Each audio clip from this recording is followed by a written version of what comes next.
Okay. Hello, everyone. Thank you very much for joining this lecture. Today I'll be talking about automotive security, not, let's say, the technical part, but mostly from an organizational point of view, from how OEMs approach cybersecurity. And also we'll see an example of how cybercrime acts nowadays with this, let's say, full technology that we see all around us. My name is Marius-Daniel. I'm currently a senior technology consultant at Point. I have around 8, almost 9 years of experience in software engineering and in industry. I started as a software engineer in automotive, had around 3 or 5 years as a software engineer in automotive, and after that I did a switch to cybersecurity. I will start with a quote that Anthony Battle from JLR said it, I believe, almost 10 years ago, almost 1 year ago, saying that we can call them cars or we can call them laptops on wheels. And I will start with a very short story that happened 2 days ago while arriving at Cluj-Napoca. So I arrived at Cluj-Napoca at the airport, and from the airport to the hotel we had, let's say, a car. And there was a Toyota Corolla, I believe. It was the newer model, around, or the one that is, let's say, 2 or 3 years old. And the driver put the car in reverse. And nowadays, most of the cars, as you know, have that reverse camera that appears on the display. Also have the sensors that are notifying the user or the driver if he is maybe too close to other cars or too close to other obstacles. And while moving backwards with the car, the sensor started activating, and suddenly they stopped the car. They activated or triggered the braking system of the car.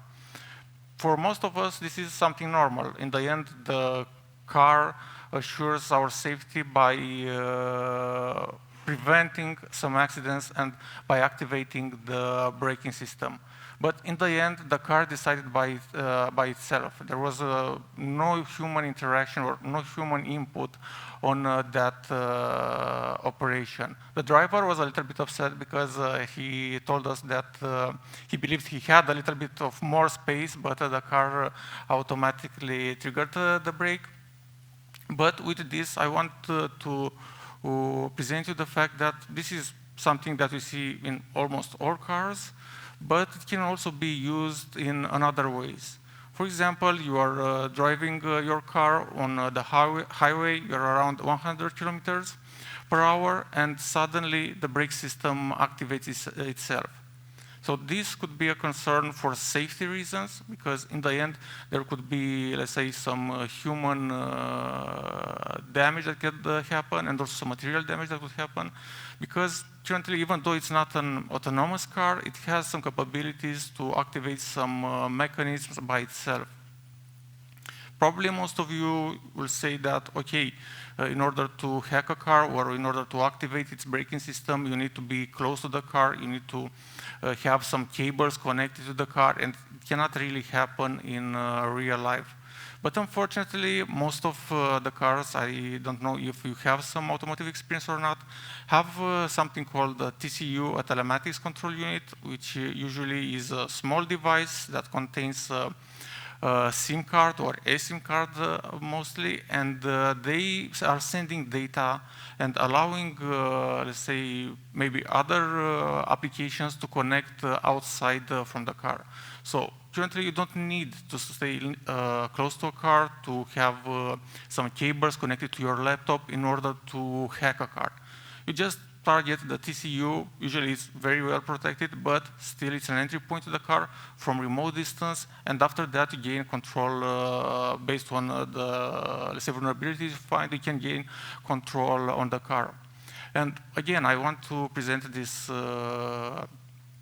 parking sensor mechanism, because most of you maybe will be thinking about, okay, the brake or the car architects will be thinking the braking system is protected. No one will get to the braking system because it is protected by different layers of security. But you have that parking system in the end. So You're having the car driving the highway, someone hacks, let's say, through the telematics unit, and in the end finds some vulnerabilities in the parking system. And from there, he can, let's say, generate an alert that an object is close to the car, and then automatically the brake is activated. So even though, let's say, Anthony called them laptops on wheels, they are more complex than laptops on wheels. On a laptop, you usually have one single operating system, Windows, Linux, or maybe 2 operating systems, but in a car, you have multiple operating systems. You don't really see them because the only technology that you see in a car is the infotainment system, the display that you usually have in the front row or maybe in the second row also.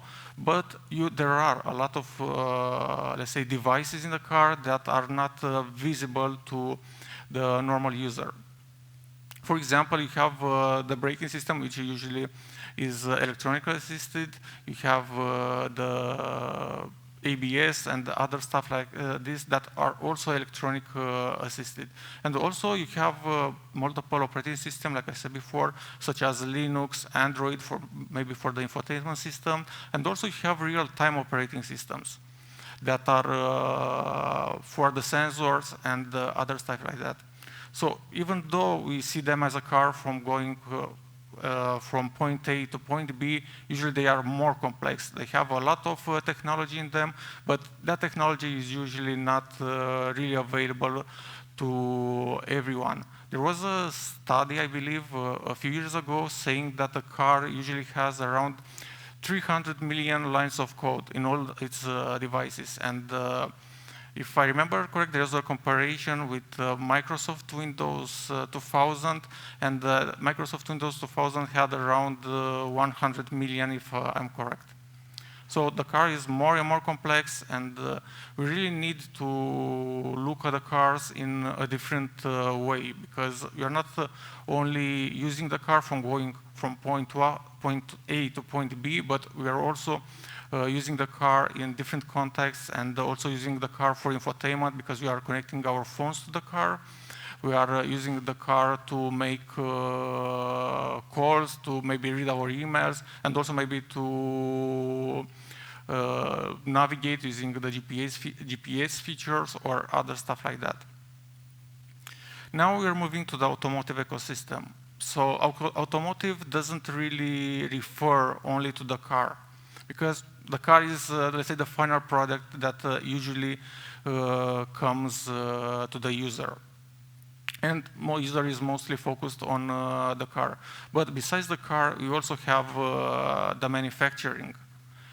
Usually, the OEMs, the original equipment manufacturers, are also included in the security of those. And a vulnerability in manufacturing, in a plant, could affect multiple cars. Because someone, and I'll just give you an example, if it has access to the braking fluid pump that usually inserts fluid in the engine, in the braking system of a car during the production line, having this kind of access could lead to, let's say, affect multiple cars, and in the end could affect even the final users. And the sad part is that multiple manufacturers from OEMs don't really care about security till recently, because they always thought, okay, it's a manufacturer, it's a plant, no one really will, a factory, no one really will hack this kind of stuff. They started or designed the plant, I believe, around 20 years ago. And they had some security mechanisms, but after that, they kept adding different layers of technology in those plants, and unfortunately, most of the OEMs didn't really assess those new technologies from a security point of view. It's funny to have discussions with people that are, let's say, involved in the security of the factory, and they are very optimistic about security, saying that they have security, never had a security incident, they have segregation of different networks in the plant. But after that, we discovered that they have default passwords from 20 years ago. They have protocols that are full of vulnerabilities and are never patched. And usually it's also hard to patch in a factory the systems, because those systems were based on very old hardware, and patching them could lead to some business discontinuity in the whole production. Besides the planting, we have now the new cars, which are electric and are charging. So we have the electric charging stations. Most of the people just connect to the electric charging station and think that is safe to do so. But in the end, it's an electric device, an electronic device. You have in the end communication between the electric station and the electronic car that is charging. So you also it's a shared device, we can call it, because multiple people will come and use that device to charge their cars. We need to think about how we'll exactly approach security with that kind of a device. Are we really aware that such a device is safe? Because you don't really know how the security of such a device is happening. It's like having, I don't know, a USB cable that you just go around and connect different phones, and you assume that this is safe because there could be nothing wrong happening, it's just charging. But there are still some electronic components there, and with some vulnerabilities, they are still, let's say, present and could be exploited by an attacker. And also you have, and most OEMs I saw that they devise the automotive part in off-board and on-board. The on-board is the part that usually is in the car and is happening, let's say it's affecting the direct user, and also you have the off-board, the part where the TCU connects, it's the cloud, and also the applications that are interacting with the car.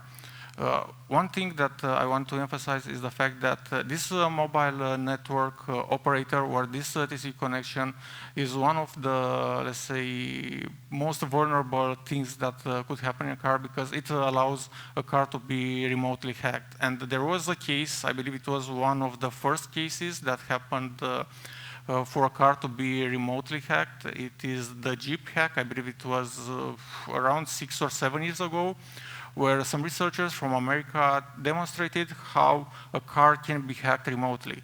They took control over the steering wheel, they took control over the ventilation system, they took control of the acceleration, of the brake. This done only remotely. They exploited the vulnerability in a component in an ECU, electronic central device, and after that they took control and were able to send some CAN messages directly to the car.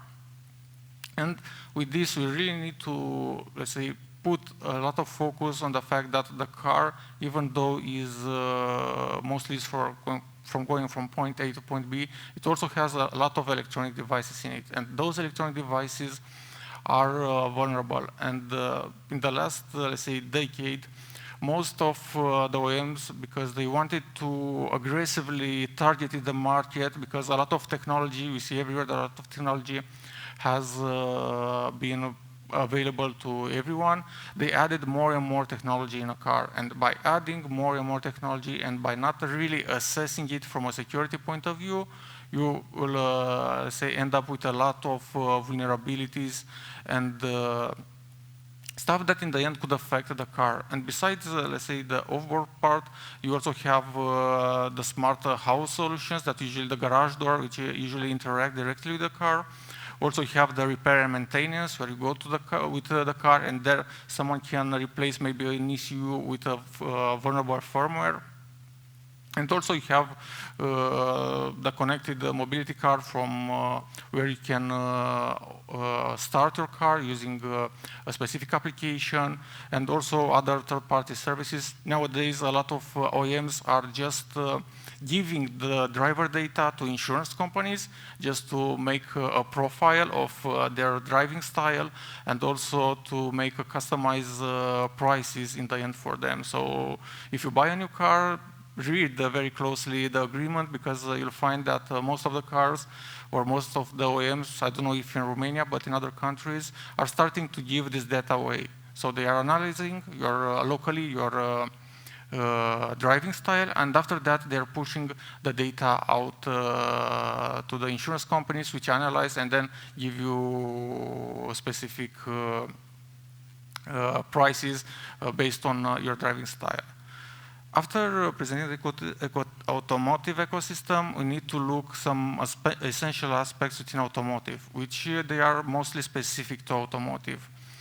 First of all, we are talking about safety critical systems. So it's different, let's say, from a bank. If a bank gets hacked, there are some millions that maybe will disappear. Someone will be very angry, someone will shout, but in the end, no one will really die. But with a safety critical device, if a car gets hacked and the driver, like I said in the beginning, is on the highway with a very high speed and someone steers remotely the steering wheel left or right, it could cause harm. And this is, let's say, the main point that also cybersecurity should focus. We have a standard for safety in automotive and one that recently appeared for cybersecurity. But in the end, from a cybersecurity point of view, we need to assess the risks from a safety perspective. After that, we have the shared components. There was a video a few years ago when someone demonstrated that the same ECU for the blinking lamp from a Ford Fiesta is the same one that is used in a Ferrari. So a vulnerability that usually could appear in a Ford Fiesta could lead to a vulnerability that is present in also a very expensive car such as a Ferrari or a Rolls-Royce, but other car that is using that specific component. So it's not like the OEM is developing specific components for each car. They usually have other suppliers. They're going to the suppliers, and the suppliers is giving, okay, the same component, electronic component to a car, the same electronic component to another car, and maybe there are a little differences, but in the end, they are mostly the same component. After that, we're having the long life cycle consumer use. So the production or the pre-design of a car starts around, let's say, 3 or 4 years earlier than the release date. So the car that is currently, let's say, in the implementation or in the design mode, now in 2024, will probably be in the market in 2027. So you have some constraints because you don't really know exactly how will the technology look in 3 years from now. And also you have a very long life cycle for a car, usually around 6 years. But yeah, you need to think about this. How can you, let's say, think about security and how will security be in 10 years in a car? You don't really know this. You have some standards that say you need to have some things implemented in terms of security in a car, but you really need to think long term with a car. It's not just, okay, it's on the market, and after that, we'll see what will happen. And after that, we have some high complex systems, because you have different operating systems, you have different networks that are present in the car, and now you have also the autonomous driving that is mostly present in the car, and with them, you really need to be able to understand how to interact. Even though maybe a system is secure, but by having another system that is not very secure, you will generate vulnerabilities that could affect in the end the whole car. And we have also the high constrained operational parameters, because like I said, you're in a car, you're not, let's say, in a laptop where you have power supply connected permanently, where it's not the case where you can do automatic updates every time. Because in the end, even though most of the cars currently have this facility or this option to do automatic updates, it's not very stable because it's something really new that appeared in automotive. And like I said, there are very high complex systems. And if something goes wrong during the update process, you will break the car. So you give 50,000 euros for a new car. After that, you have an update, and you install the update, and after that, you break the car. And when the car is bricked, most of the time you can't even start the car. So you really need to take in consideration the fact that there are some operational parameters. I'm talking about automotive, and this could affect the whole life cycle of the car, and also the whole life cycle in terms of security of the car and how the security will be handled. After that, we have, and the last essential aspect that is within automotive is the complex supply chain. You have the OEM, and after that you have Tier 1, Tier 2, Tier 3, Tier 4. How exactly will you manage security in all these cases? Because it's really hard, because even though you, from an OEM point of view, are saying, okay, we are doing state-of-the-art security for our car, how exactly will be the manage for other suppliers? This is a question that, or a challenge that most of OEMs are facing, because maybe they have a little bit of control of Tier 1, because they are in direct contact with them, but what will happen with Tier 2, Tier 3, Tier 4?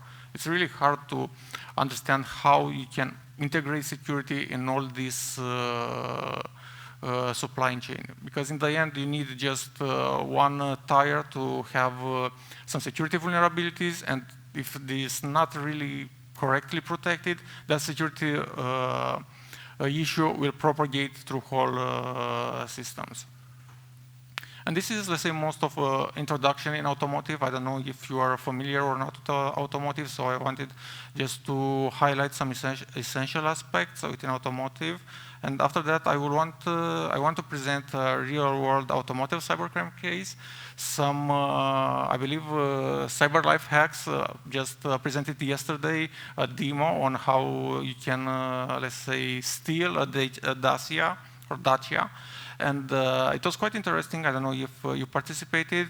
This time I will present, let's say, a video that happened a few years ago, but people didn't really steal a Dacia. They stole a Mercedes, but with the same approach.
As you can see, it took around 1 minute to steal a car. So it's harder to steal some candies from a shop, because you need to hide from the cashier, you need to hide from the guard, you need to look that there are no security cameras.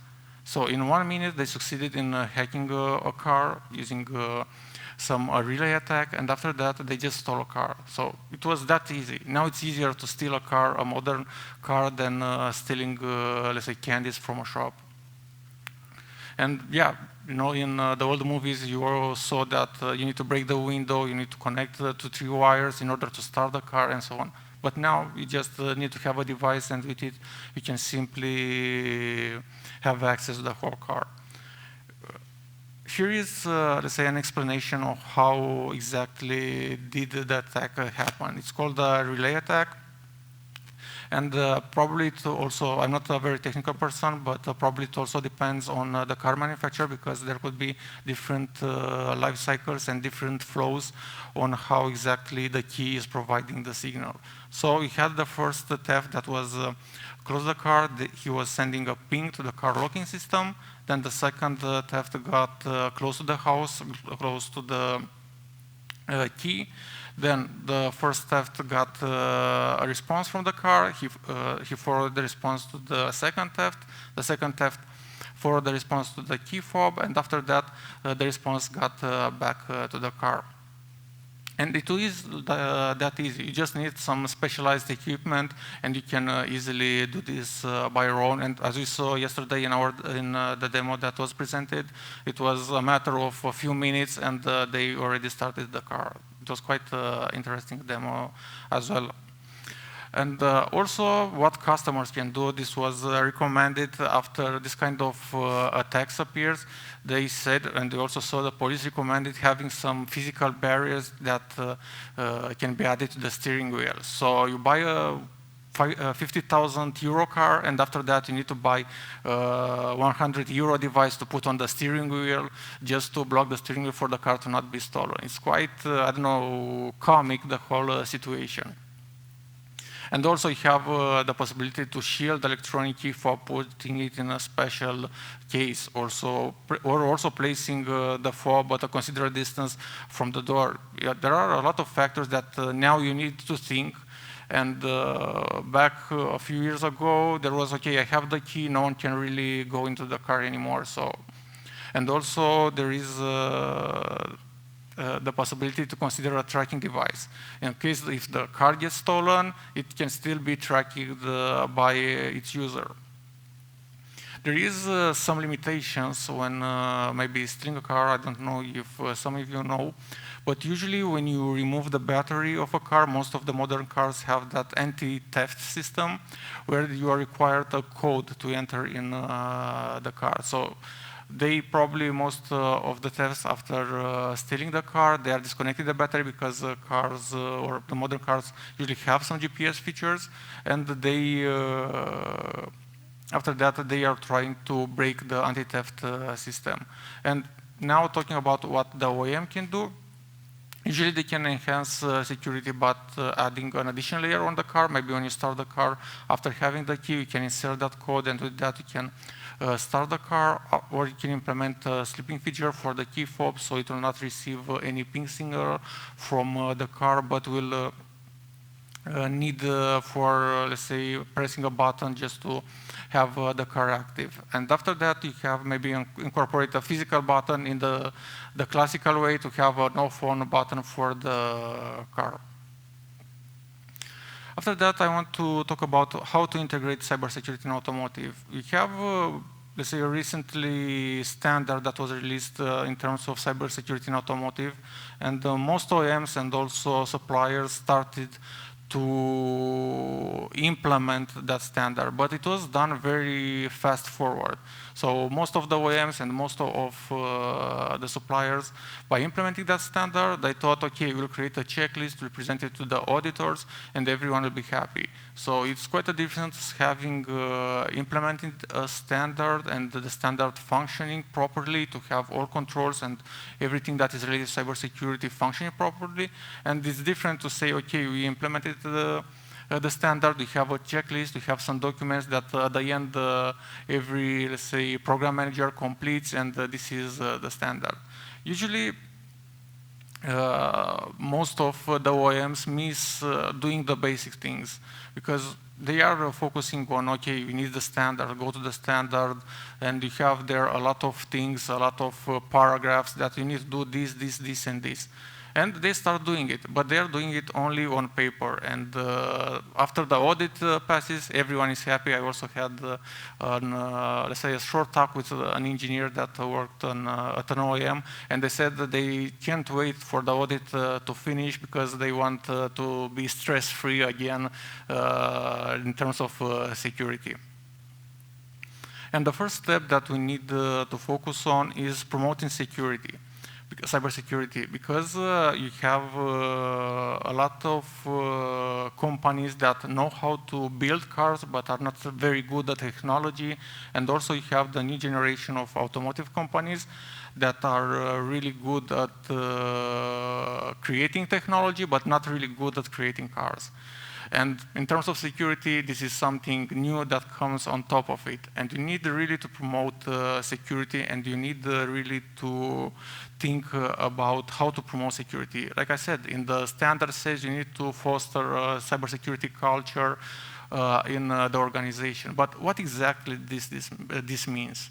I experienced by myself. The organization came and said, okay, do a fuzzing training for our engineers, and then we'll mark the fact that we have cybersecurity activities and cybersecurity awareness activities and trainings for the audit.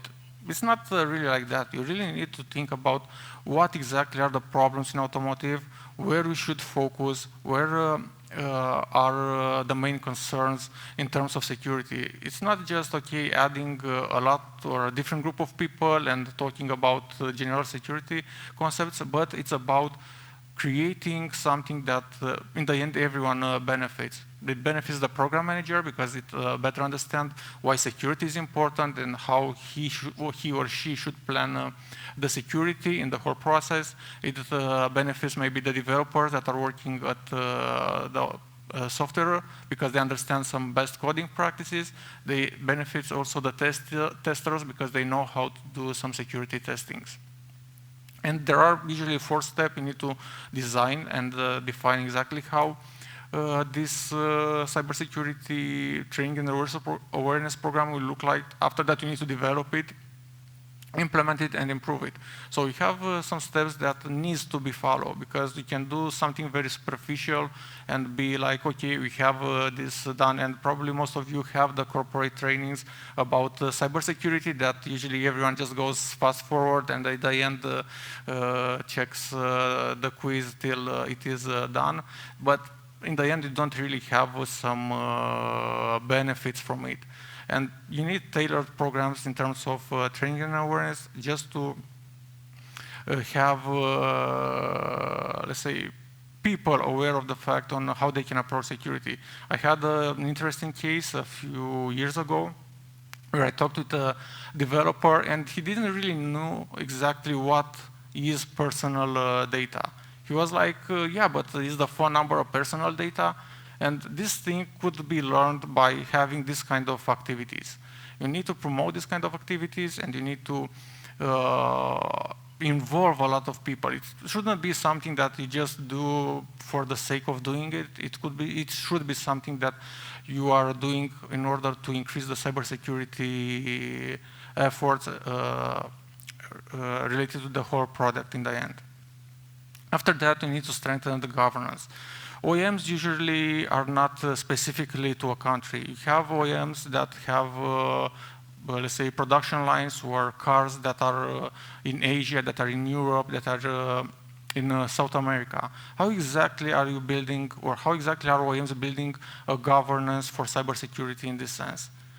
It's really hard because you have maybe different standards, different regulation, and you need to involve a lot of people in order to build this. First, you maybe need to design the governance. How exactly what will be the scope of this governance? What will be the mission and vision? What are the key functions where they should focus on?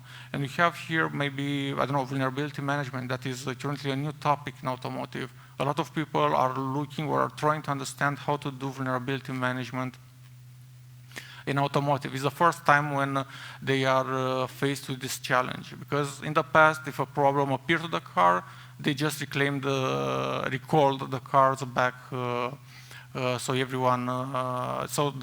specific component will be replaced. Now they have vulnerability management, and they need to think about security patches that could be applied to the electronic devices that are in the car. And there is another challenge, because in the end, it's really hard to update the whole components, the whole electronic components that are present in the car.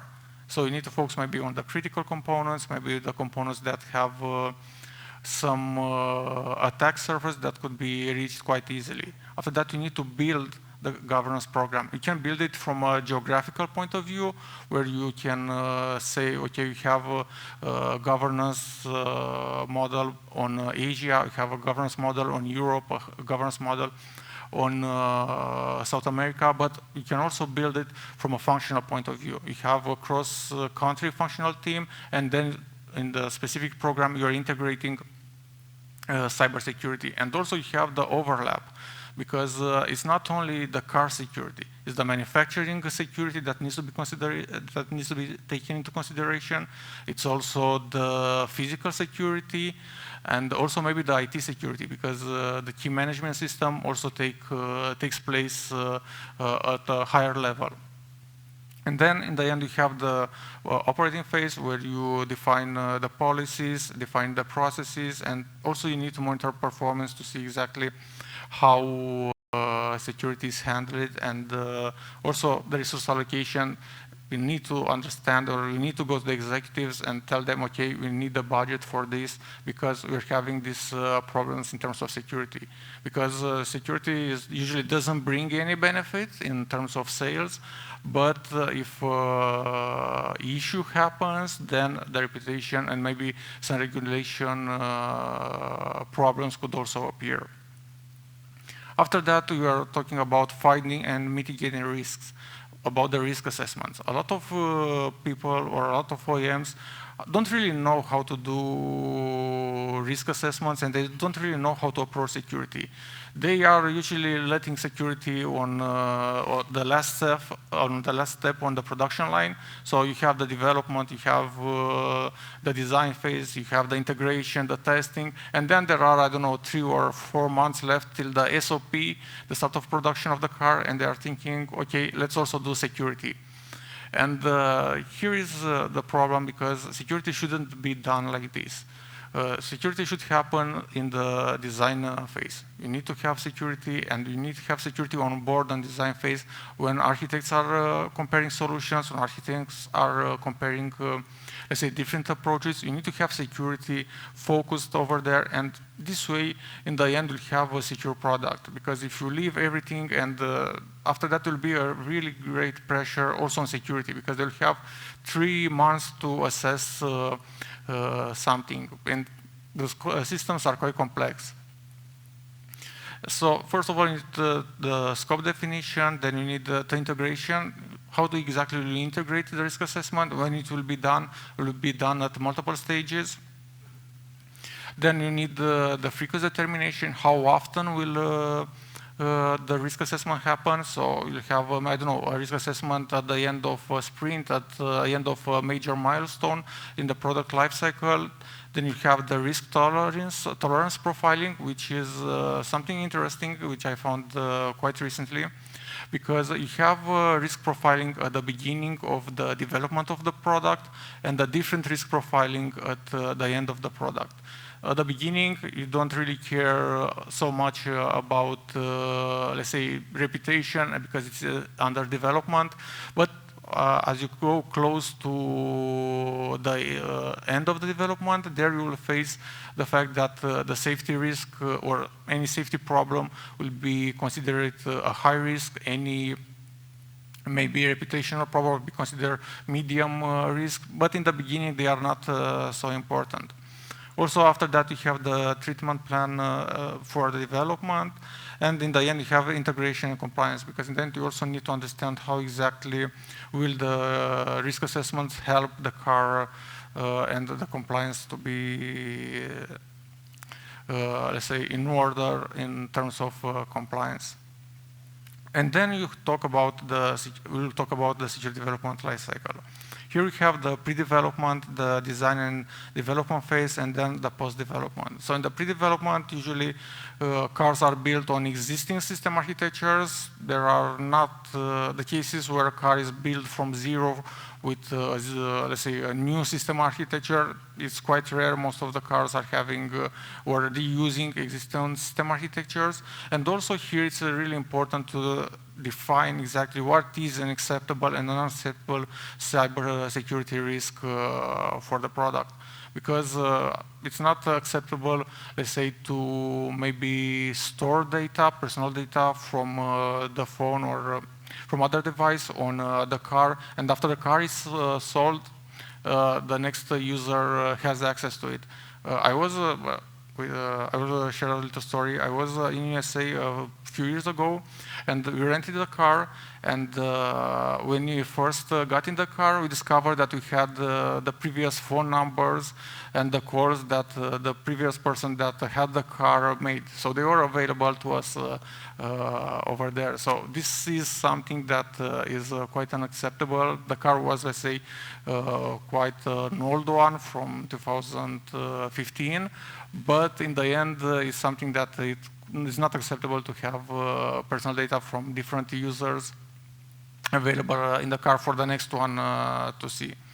After that, you have the design and development phase. Here, you need to define the cybersecurity specification. You need to define clear and testable requirements. Usually, most OEMs, when defining requirements, from my experience, say state-of-the-art cryptographic algorithms, state-of-the-art policies regarding, I don't know, something. And they are very vague when defining them, and causes a lot of problem for a lot of people when trying to implement it, because they don't really understand what that state-of-the-art means.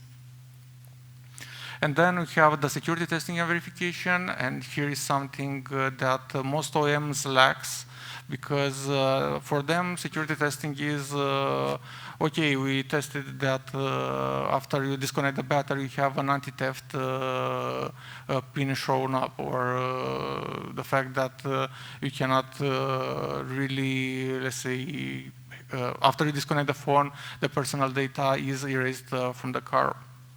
But also, you need, since there are so many electronic devices, you need to look a little bit more in depth, and also think about fuzzing, because with fuzzing, since you have so many electronic components, from various reasons, one of them could be exploited and could send some random stuff, and you need that input verification done on multiple levels. And then you have the post-development. Because, okay, the car is now on the market, and how exactly it will be managed? How exactly will you, or how exactly will the OEMs address the security issues that are present in the market? We can talk about the fact that, like I said during this talk, they will do the security update via OTA.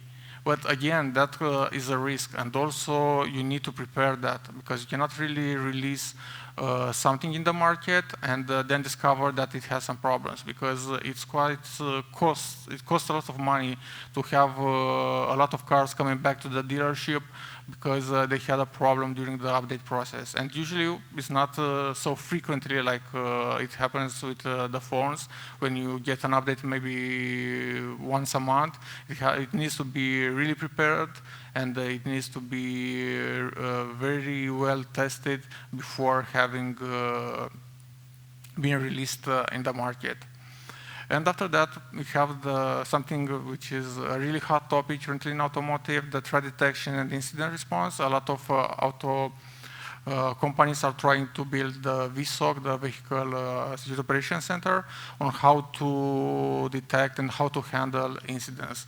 But again, the main struggle for them is the fact that they are finding maybe very good people and very well prepared people in terms of IT security, but they don't really have some automotive knowledge. And for them, it's really hard to assess if a security incident could be something that in the end could affect the safety of the passenger, or it could be something that is considered a minor incident.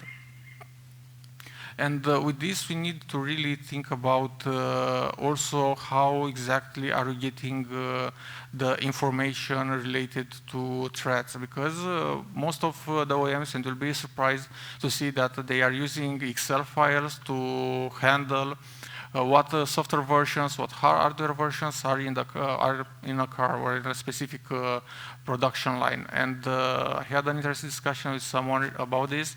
And for them, it was very secure, the fact that they had that Excel file and multiple people had access to that Excel files.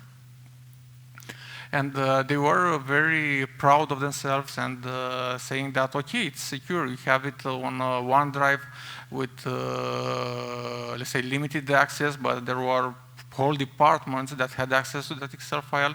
And over there, you saw a lot of so you saw all the versions of the components, the software versions of the components, the hardware components, and everything. If a hacker gets, let's say, access to this kind of information, it's quite easy to see which component is vulnerable, which component is not vulnerable, what we should target, what we should not target. And also, it's the threat intelligence. Currently, since cybersecurity in automotive is quite a new topic, from where exactly do you get information about the existing threats that are affecting the car? You have multiple suppliers, and if one from tier 3 is affected by a vulnerability, he needs to announce tier 2 will announce tier 1, and it will take quite a while till it gets to the OEM, this announcement. And you need to really focus on this part, because the supply chain usually is the weak link in terms of cybersecurity and how exactly cybersecurity is handled in automotive, because there are so many suppliers that it's really hard to have an aligned approach with all of them. And also you need the appropriate tools for threat detection. Most of the OEMs are just trying to reuse existing tools that they are using, I don't know, from 10, 20 years ago, and adapt them for cybersecurity. I saw recently how a vendor that is producing infotainment systems is trying to approach tried to approach security in the past and tried to, let's say, implement the ISO 21434. They just took an old engineering team and they started, let's say, adding some information in terms of security to them. And they tried to build a security team out of another team in the same company. In the end, it didn't really work because it caused a lot of problem, because those people were really, let's say, used on how the company is working, and they didn't really have the power to influence or to drive the cybersecurity efforts in that company. And after 2 or 3 years, they started and thought about maybe it's better to add some external company or to buy an external company that is specialized in security in order to help them implement also security. And the last topic is about collaboration and engagement with appropriate third parties. You need to share information with all suppliers, you need to share information with other OEMs, because in the end, a vulnerability that affects you could also affect them. But you also need to talk about the openness spectrum. How open exactly can you be when sharing information about a vulnerability that exists in a car or in a component? Because if maybe you have the capability to update or to do a software update to do the car or to that component, this doesn't mean that all OEMs will have this capability. So even though information sharing is very important, you also need to think about what can be done public and what cannot be done public. After that, we also, in the recent years, we have a lot of events in terms of auto security, where a lot of OEMs and vendors are sharing information about cybersecurity. And it's a good approach because everyone can learn about automotive, everyone can understand how automotive is, what are the challenges that currently automotive is facing in terms of security. And also there are a lot of programs that are trying to educate or are trying to integrate cybersecurity even in universities, and also has a focus on the automotive part. And with this, I thank you, and if there are any questions.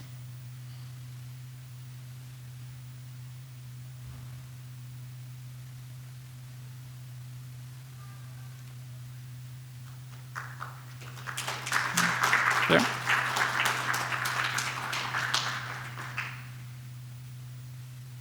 Yeah. So no questions?